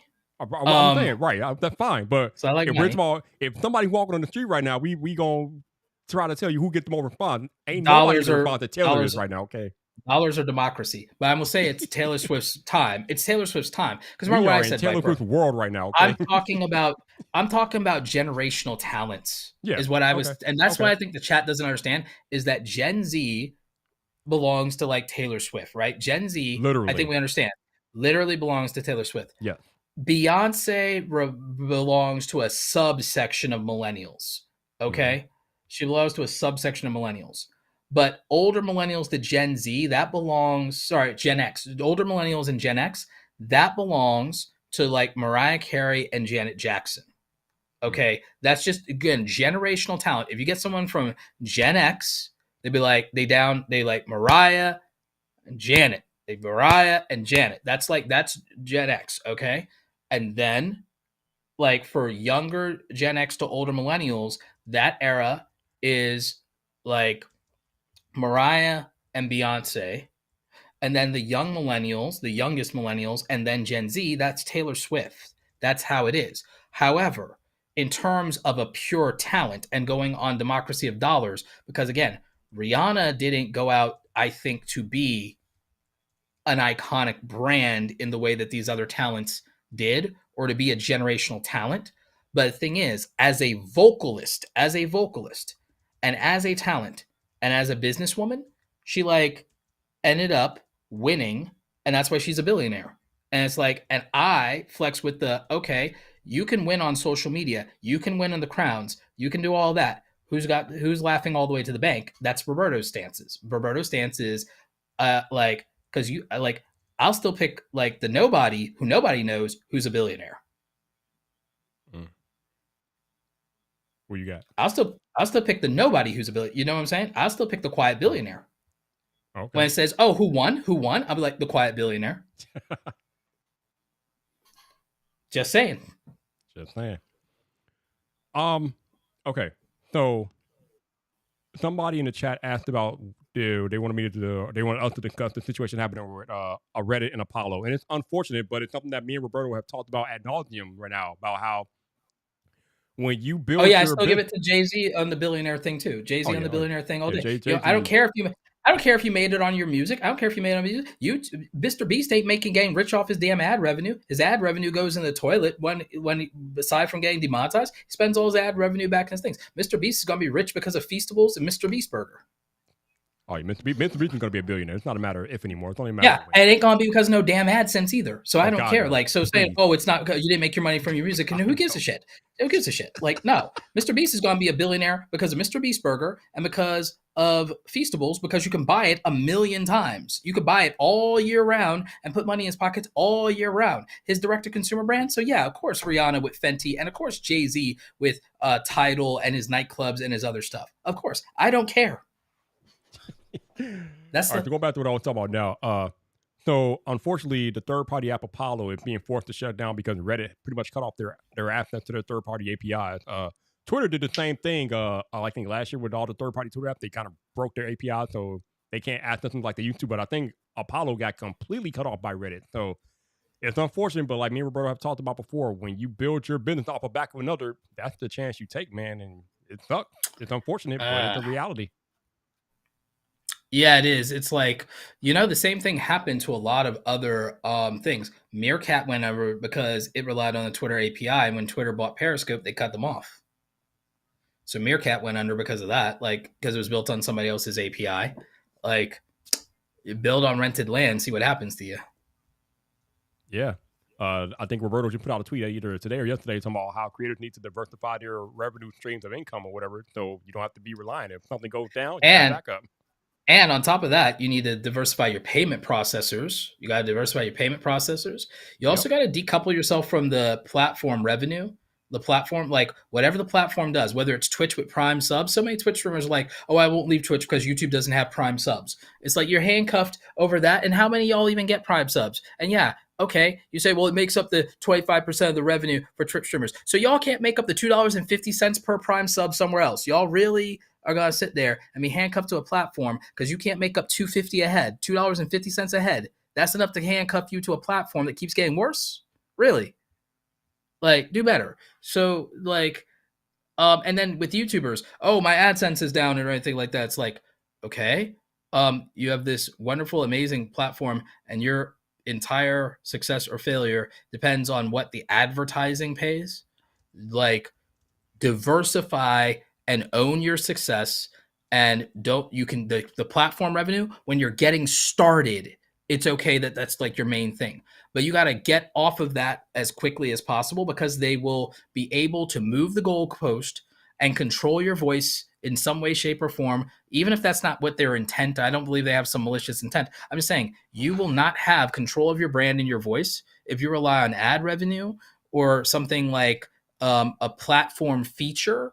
You will not control what you have if you're relying on that. You got to do different things. You got to break away from that. You got to diversify, decouple, decentralize, and distribute. Yep. Got to protect yourself at all costs. That's the right. part of building a business. You got to make sure you build your business in such a way that you don't have one single point of failure. So yeah. Don't rent your career. Don't rent your career from these platforms. Yeah. Make sure you have those redundancy plans in place for sure. What else I want to talk about tonight? Real quick, I just want to address somebody asked me about my experience with iOS 17 beta. I got it on my iPhone 14 Pro Max, which is actually my main iPhone, but surprisingly, it's been running pretty well. No major bugs to report per se. I mean, it can be a little glitchy when you get into iMessage and different things like that, but I've not experienced anything that breaks my experience with iOS 17 beta. To be honest with you all, it runs better for me than iOS 16, the regular version that's out there. The beta is running better than iOS 16 ran for me. So, if that tells you everything you need to know, that's what I got. My favorite feature, as I told you guys before, is the Siri command. No more Hey Siri. The Siri command is just amazing. Just being able to say Siri and have her do what you need her to do, it's legit. Genosis, to your point, the touch response is greatly improved. And yes, Brian, the battery life takes a hit, but that happens with every beta, so it's not an iOS 17 thing. Anytime you install beta software on your phone, your battery life is taking an immediate hit. It's just the cost of doing business when you're dealing with a beta. So other than that, I'm enjoying it. Hopefully Apple doesn't nerf it with future updates. Yeah, hopefully Apple doesn't nerf it with the updates to iOS 17 beta 2 and whatnot. But yeah. Also, anybody can install iOS 17 beta if you wanted to. You no longer, I don't think you really need a developer account no more. I don't think so. I think that's the way to get around that because Apple pretty much made it free for everybody. So, if you want to install it, I think the method's out there somewhere, but you can definitely do that. But again, as I will tell you, don't be like Vyyyper. Don't install it on your main phone. If you got a backup device, install on your backup device. Heads up to everybody on Amazon currently, massive discount on Samsung hard drives and storage devices, whether it's in computer storage devices like the internal SSDs or whether it is the portable SSDs. You're looking at up to 37% off, 63% off, 47% off, 17% off, 19% off, 29% off. Some good deals here on these like PCIe, NVMe,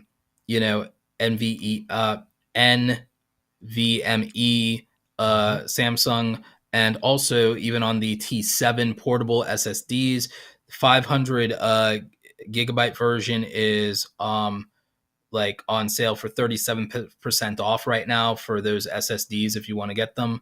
Massive sales right now. There you go. If you need a hard drive, it looks like Amazon is your place to go to.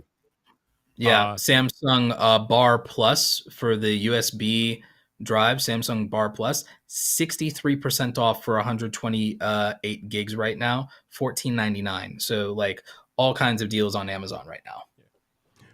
Genosis, to answer your question, I don't know if I would tell you it's my main device, but I'm using it more on my iPhone, so that's why I didn't really care. Because if the iPhone went kaput, then I have my S23 Ultra to use, so I wasn't really worried about it.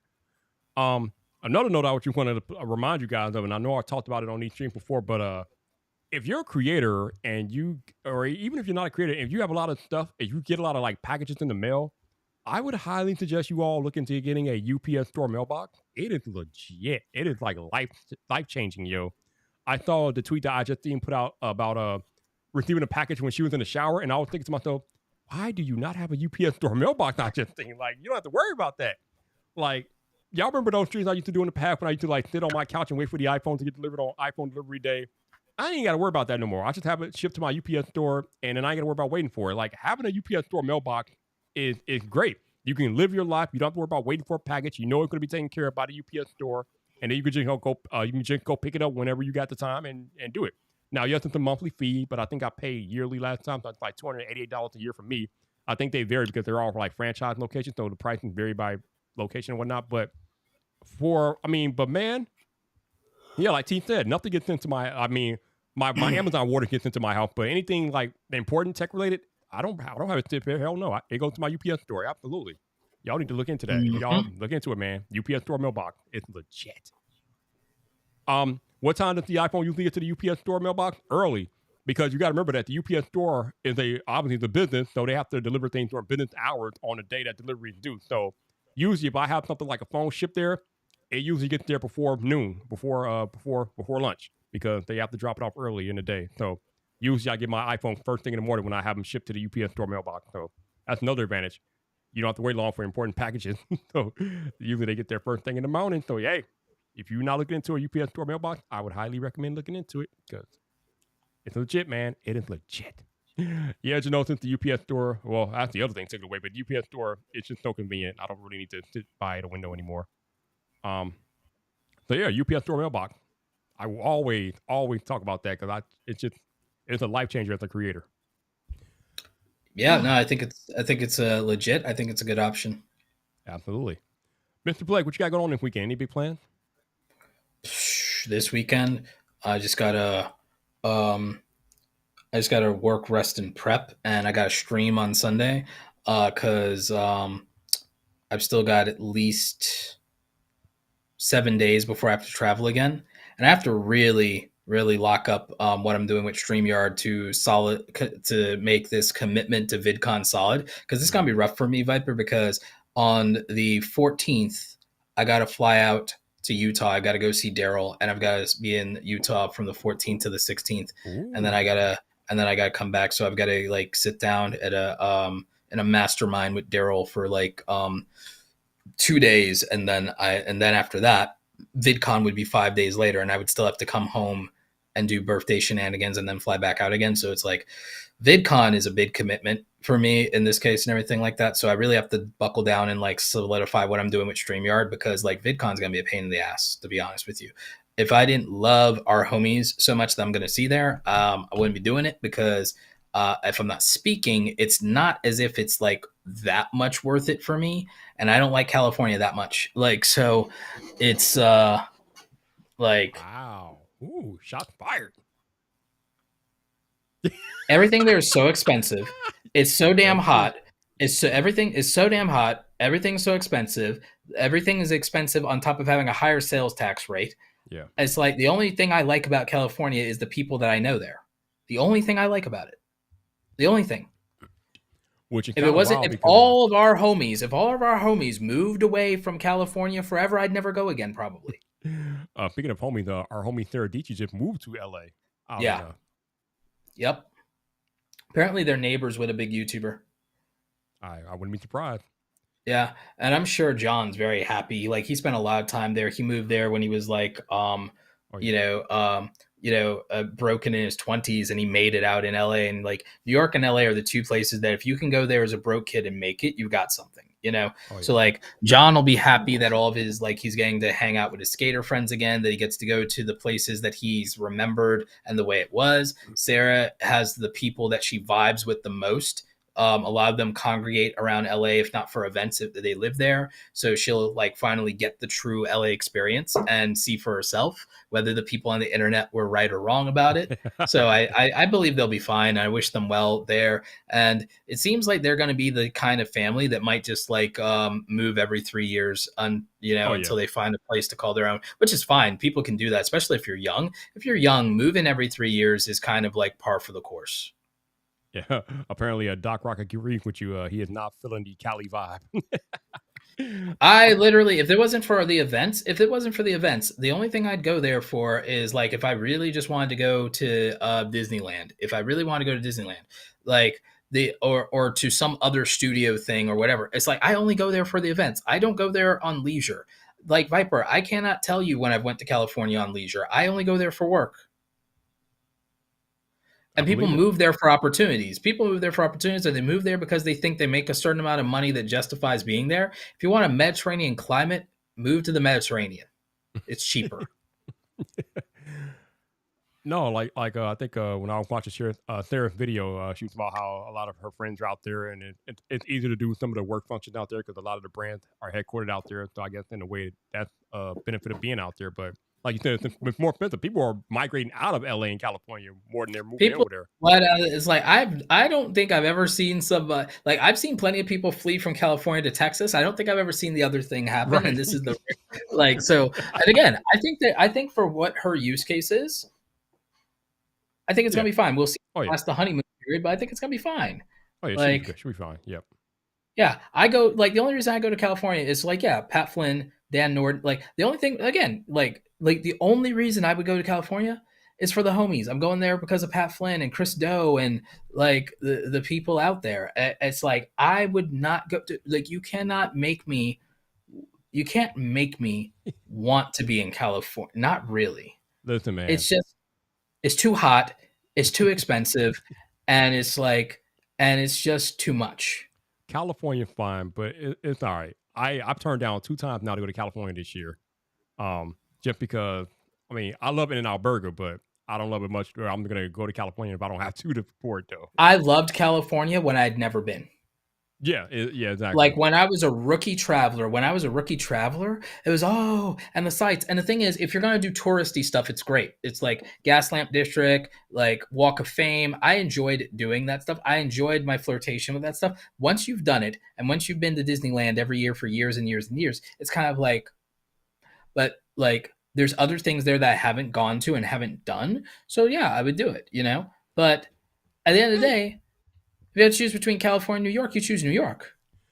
Speaking of, while I have you here, are you born and raised in Atlanta? No, I'm from Brooklyn, and I was raised on the East Coast. My dad was a Marine, so it's like I moved every 3 years.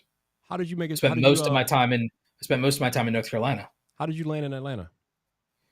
We lived here after we moved from Albany, Georgia. We lived here for like 3-4 years, right up until the Olympic Games when I was a kid, and then we moved to North Carolina, where I spent most of my time before I moved.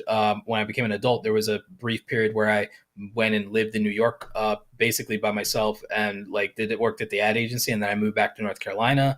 Then after a couple of years at the job in North Carolina, I quit, worked for myself, spent 3 years doing that, and was like, okay, made 6 figures, and said, okay, I can live more relatively almost anywhere else. Like, let me go to Georgia, back to Atlanta, and move my family there because the like more opportunities for my sisters, more resources and stuff, better healthcare system for my mom, you know. So like in taking care of the family, I just felt like there's more things in the Atlanta area for everybody, and I was always using this place as my connecting flight. So I knew it's easy for me to travel to anything because we have the biggest international airport in the country. I can literally one hop from here to anywhere in America. Damn Delta hub. But I can, yep. With Delta, in Delta, I can internationally travel out to the rest of the world just straight out of Delta, one shot. And it's a one shot to anywhere else without connecting flights to anywhere else in the country. Yep. So since I was traveling literally 10 times a year anyway, it just made sense to be right here by the airport that I always have to use anyway. It was just going to be better. And then in terms of resources, and then the dollar to value ratio for Georgia was really good. The taxes are the same or lower as North Carolina. So I knew what to expect on that. So I just I went that way. Gotcha. I felt like Florida would have been just like not quite the move, and even for the 0 state taxes, Florida wasn't going to be the move for me. And the humidity was going to be like a pain in the butt, so I didn't like that. So I wasn't quite ready to do the Florida or anything. So, gotcha. Georgia, it is. Correct me if I'm wrong, Roberto, but I think New York City is more expensive to live in than California, right? No, not really. People say that. No, people say that because the thing is there are more options for broke people in New York. And in New York, it's more, the roommate situation is more common in New York. It is also subleasing is more common in New York. Subleasing and subletting is more common in New York. It is more common to be able to get a deal where you can get into a room or an apartment for like under $2,000 by yourself in New York because of the subleasing and subletting. There are some people who sublease and sublet that have rent control type situations. So that's cheaper. The Airbnb situation is cheaper in New York. There's a lot of people that do that. There are a lot of options. And the thing is, when people think that New York is more expensive than California, they're thinking of Manhattan. They're not considering that, there are other boroughs. They're not thinking, and for some reasons, I understand why they wouldn't be thinking this, but it's like, but people ain't thinking, oh yeah, I'm gonna go to South Brooklyn. It's like, yeah, you can afford South Brooklyn. You can work in the city if you need to, but yeah, you could be in South Brooklyn. Or you could go over a little further and you could be right between New York and New Jersey. A lot of people don't want to do that, but it's like, you'd be surprised how affordable that can be. And again, there's a lot of people who get real estate in New York and New Jersey, and they will literally, you'll be in one of their things in a townhome, and you can still get rent under $1,500 a month in one of these townhomes. People do not actually, it's like, so the people who say that, they don't actually know. And then you don't need a car in New York. No, you don't. Like you don't need a car in New York. So that saves you a certain amount of the offset of the money. Because by the way, you do need a car in LA. You do need a car anywhere in California. There's nowhere in California you don't need a car. So you need a car, and it's gonna be expensive, and you're gonna like waste time and commutes and traffic and gas and so on. Traffic in LA is like notorious. No, in New York, you don't even need a car. So you're gonna save hundreds of dollars a month, thousands of dollars a year just in not having a car note, car insurance, parking fees, any of that nonsense. So you're already going to save literally thousands of dollars. So it's going to make a big difference and a big dent there. The taxes in New York generally are technically lower than in LA. And the thing is, you in many cases anyway. And with New York, in a lot of cases, your overall expenses in New York are going to be lower. Your overall expenses. The thing about New York is this: the lifestyle choices people make that make New York more expensive. It's lifestyle choices. But if you take out the car note out of the equation, it's already thousands of dollars a year cheaper. And then if you're not trying to be in Manhattan, and if you get into a sublease situation, you go into somebody's townhome, you do stuff like that, then you can get stuff. And if you don't want to live in Manhattan, and if you live and you don't try to live in swanky Brooklyn, like in Dumbo, you go to Kings Highway or something like that, or if you aren't trying to be in Park Slope, then yeah, you can afford to be in New York. There you go. So like it's practical. There's all kinds of situations like that. And there is technically more opportunity in New York than there is in LA for sure. Because LA has a lot, like both places have a lot of nepotism. But the thing is, you can't just look any old way or speak any old way and get somewhere in LA. In New York, you can hustle and you can impress people, and you can come from the gutter and you can work your way up to the penthouse. You have a better chance of coming up in New York than you do of coming up in LA. I mean, our boy Casey Neistat lived in New York, moved to LA, and then moved back to New York. So there you go. There you go. There you go. There you go. Like, so yeah. So like, there's like, yeah. I mean, and you could say it's the Brooklyn in me that's biased, but it's like LA just doesn't have enough value in it for what you have to pay to be there. And there's nice enough people, but there's also a lot of fakes and phonies. I'm not saying that those don't exist everywhere, but I'm saying that like there's a reason that New York is called the greatest city in the world. There you go. Spoken from like a native New Yorker right there. All right, no doubt. Yeah.